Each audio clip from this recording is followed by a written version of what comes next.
কিন্তু আসলে সরাসরি কোনোদিন মানে তাইনে দেখছি না।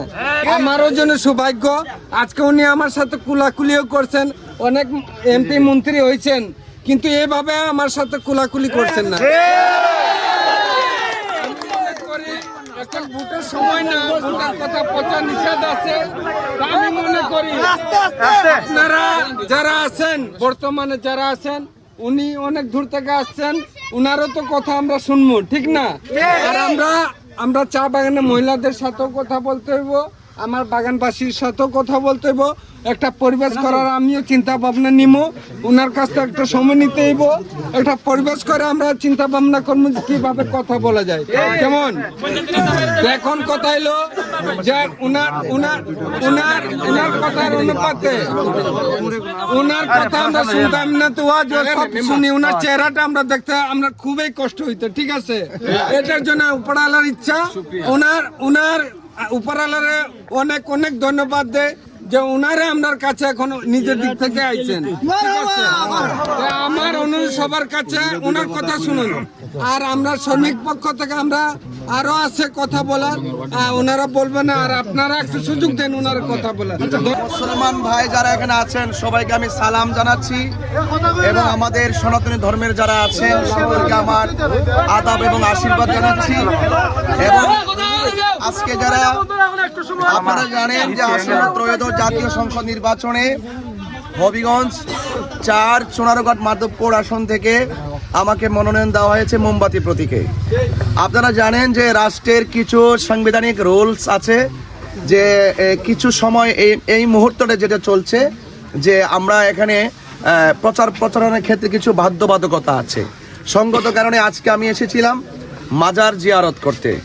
মাজার শরীফ জিয়ারত করে একটু চিন্তা করেছি, আমাদের এই অঞ্চলের যারা শ্রমজীবী রয়েছেন, যারা শ্রমিক রয়েছেন, যারা মেহনতি মানুষ রয়েছেন, আপামর জনতা রয়েছেন, এবং আবাল বৃদ্ধ বনিতা যারা রয়েছেন, আমার দিদিমারা যারা রয়েছেন, ভাই বোনেরা যারা রয়েছেন, প্রত্যেকের সাথে জাস্ট আমি কাকতালীয়ভাবে একটু রুট দিয়ে একটু গমন করার ইচ্ছা করেছিলাম, তাই নয় কি?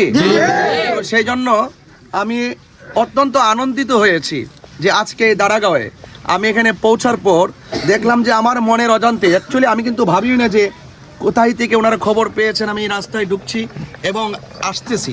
তো সেই দৃষ্টিকোণ থেকে ওনারা আমাকে যেই রকমভাবে রিসিপশন করেছেন এবং আমাকে যেভাবে কাছে টেনে নিয়েছেন, আমার হৃদয়ের অন্তঃস্থল থেকে এই এলাকাবাসীকে আমার অন্তঃস্থল থেকে মোবারকবাদ জানাচ্ছি।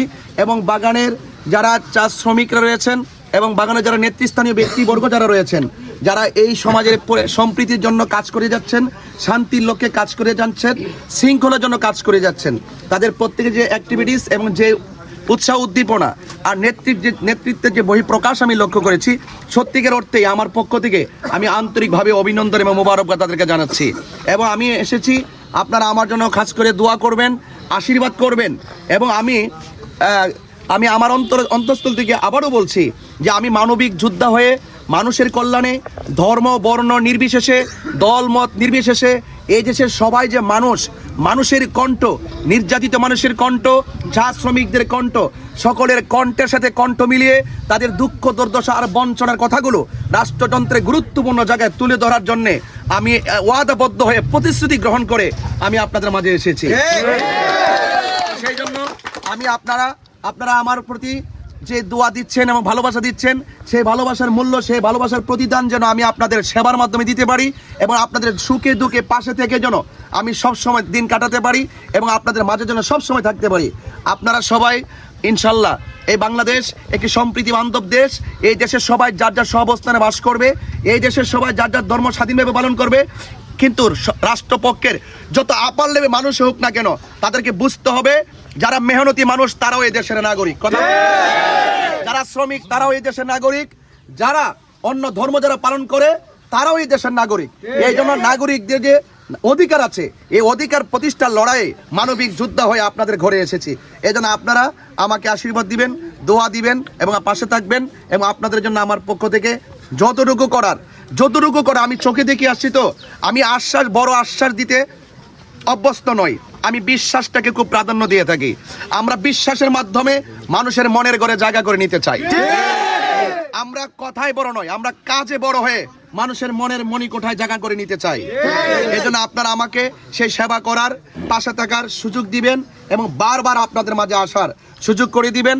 আপনারা আমার হৃদয়ে ছিলেন, এই দেশের প্রত্যেকটি নাগরিক আমার মনের মণিকোঠায় আছে এবং আপনাদের জন্য আমার দোয়া রইল, আশীর্বাদ রইল এবং সহযোগিতা এবং রাষ্ট্রযন্ত্রের গুরুত্বপূর্ণ জায়গা থেকে আপনাদের কণ্ঠটা যেন পৌঁছাতে পারি, সেই জন্য আপনারা আমাকে সহযোগিতা এবং দোয়ার মাধ্যমে একটু পাশে থাকবেন, এতটুকু প্রত্যাশা রাখি ইনশাআল্লাহ।